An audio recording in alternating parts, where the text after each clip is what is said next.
and my sister Chloe. Hi! Today we're gonna make chocolate chip cookies. Our hands are clean already. We already washed hands. Can I see your hands? Chloe and Ethan, are you ready to make chocolate chip cookies? Yes! What are the ingredients?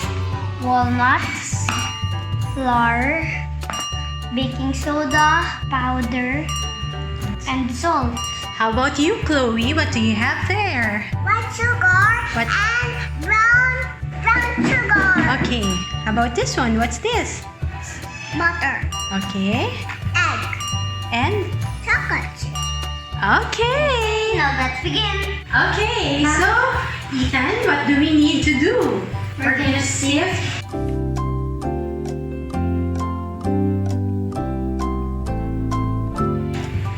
The flour, the flour. What else? the salt, The salt. the baking soda, and the baking powder. Okay, so make sure there is no lumps. We're gonna sift it. Okay, Ethan, sift. Okay.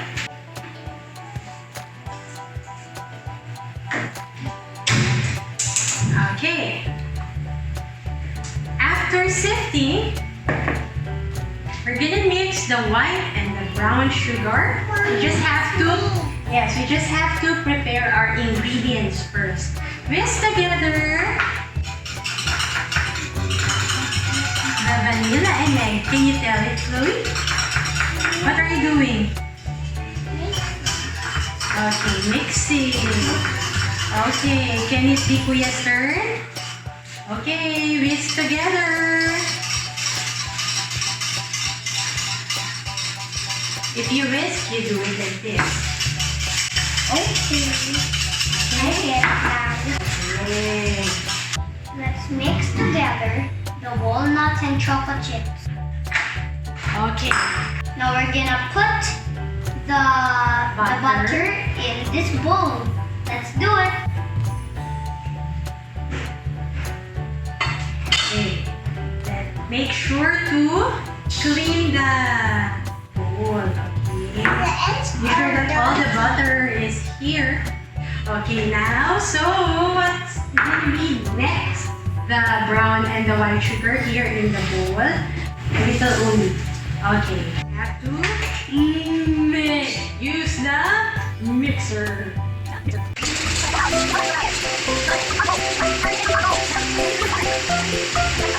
Okay, so try to put the rest of the sugar inside. Everything? Yes. Can I dump it? Okay, dump. Okay, make sure there's no more sugar. Okay, good job. Now we need to mix up it.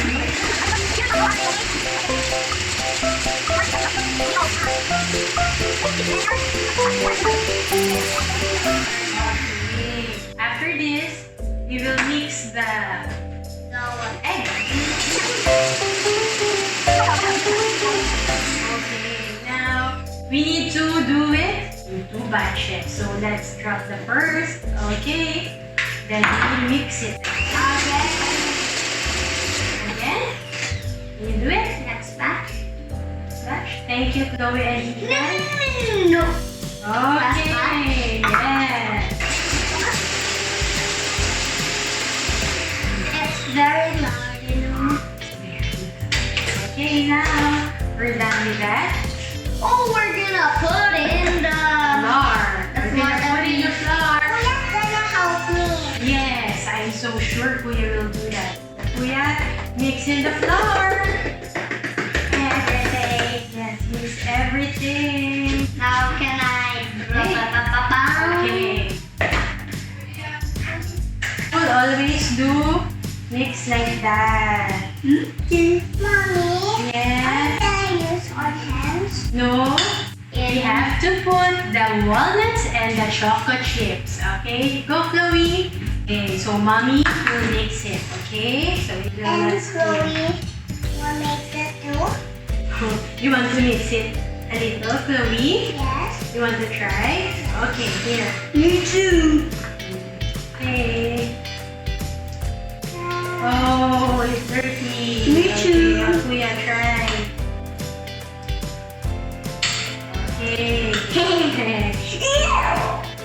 Okay, we can always wash your hands. Okay.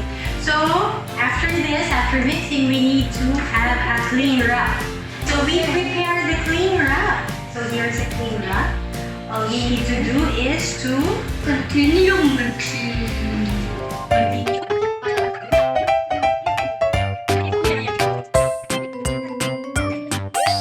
You know that mommy is a good baker? Oh, really? Thank you. But she has lots of orders. Our mom is a great cooker. We need to cut this. Cut the mine. Cut the clean wrap. Cut it. After this, We're gonna put it inside the freezer. Ooh, the freezer. So it will freeze a bit. It's like a worm. So it looks like a small log. Okay, so what are we gonna do with this, Kuya? We're gonna put it in a freezer. Yeah. And we're gonna wake up and then we're gonna start again. Okay, you're right. So see you in a while.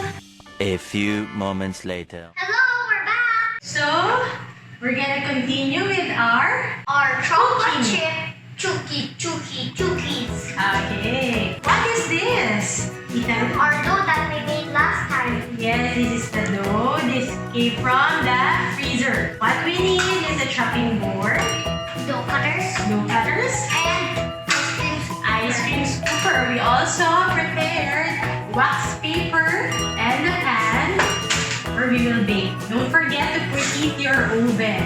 So let's start. Yeah. Did you wash your hands? Yes. Okay. I wash my hands already. Okay, good job. Our hands are So clean. now we will open it. We're gonna cut it according to your size preference. Our hands are clean, so we're gonna make it in a ball, or you can use also an ice cream scooper to have A nice size, yes. Oh, then Bowl. you scoop it there.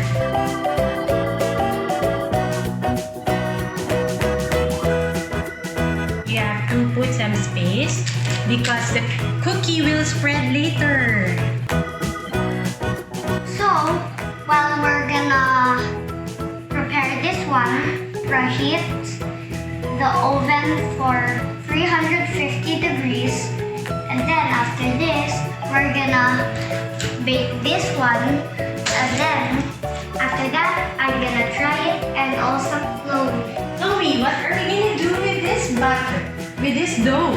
We're gonna put it inside the freezer. And then we're gonna save it for my part 2. Yes, okay. So we will roll it again like that. So we're gonna put this in the oven and wait it for it to go from 10 to 12 minutes. Okay, let's bake. I'm excited to eat.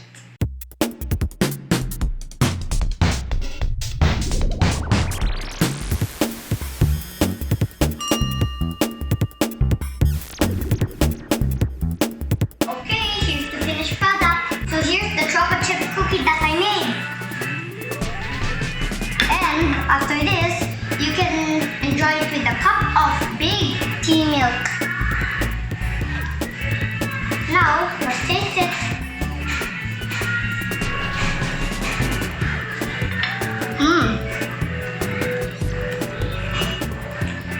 Okay. Let's do it with a glass of milk.